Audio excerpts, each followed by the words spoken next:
2 സംസ്ഥാനങ്ങളിൽ വോട്ട് ചെയ്യാതിരിക്കാൻ വേണ്ടിയിട്ടാണ് ഇങ്ങനെ ഒരു കാര്യം നടപ്പിലാക്കുന്നതെന്നാണ് തെരഞ്ഞെടുപ്പ് കമ്മീഷൻ പറയുന്നത്. അപ്പോൾ അവിടുത്തെ ജനിച്ചു വളർന്ന ആളുകൾക്ക് അവിടെ വോട്ട് ചെയ്യാൻ പറ്റാതെ കേരളം അടക്കമുള്ള സംസ്ഥാനങ്ങളിൽ ജോലി ചെയ്യുമ്പം ഈ കേരളം അടക്കമുള്ള സംസ്ഥാനങ്ങളിൽ വോട്ട് ചെയ്തോട്ടെ എന്നാണോ തെരഞ്ഞെടുപ്പ് കമ്മീഷൻ്റെ വാദം? ആ രീതിയിലേക്കാണോ കാര്യങ്ങൾ പോകുന്നത്?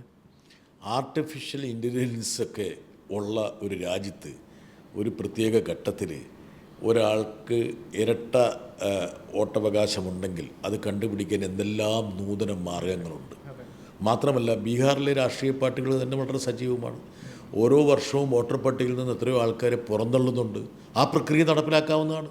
അതായത് ആൾക്കാരെക്കുറിച്ച് ആക്ഷേപം ചോദിച്ചവർ അവിടെ ഉണ്ടോ ഇല്ലയോ എന്നുള്ളത്. മറിച്ച് ഈ റെപ്രസെൻറ്റേഷൻ ഓഫ് പീപ്പിൾസ് ആക്റ്റിൽ തന്നെ കൃത്യമായി പറയുന്നുണ്ട്, കുറച്ചു കാലം നിങ്ങൾ അവിടെ നിന്ന് മാറി നിന്നാൽ ഉടനെ നിങ്ങളവിടെ വോട്ടർ അല്ലാതാകില്ല എന്ന് പറയുന്നുണ്ട്. ബീഹാറിൽ നിന്നുള്ള ഈ അതിഥി തൊഴിലാളികളുടെ പ്രത്യേകത എന്താണ്? അതായത് അവർ ഒരു പ്രത്യേക കാലയളവിൽ അവർ വേറെ സ്ഥലത്ത് പോയി ജോലി ചെയ്യും. പക്ഷേ തങ്ങളുടെ നാട്ടിൽ കൃഷി ഇറക്കേണ്ട സമയത്തും വിളവെടുക്കേണ്ട സമയത്തും വോട്ട് ചെയ്യേണ്ട സമയത്തും മറ്റാഘോഷങ്ങൾക്കും ഉത്സവങ്ങൾക്കൊക്കെ അവർ നാടിൻ്റെ ഭാഗമാണ്. അവരുടെ നാട് അവിടെയാണ്.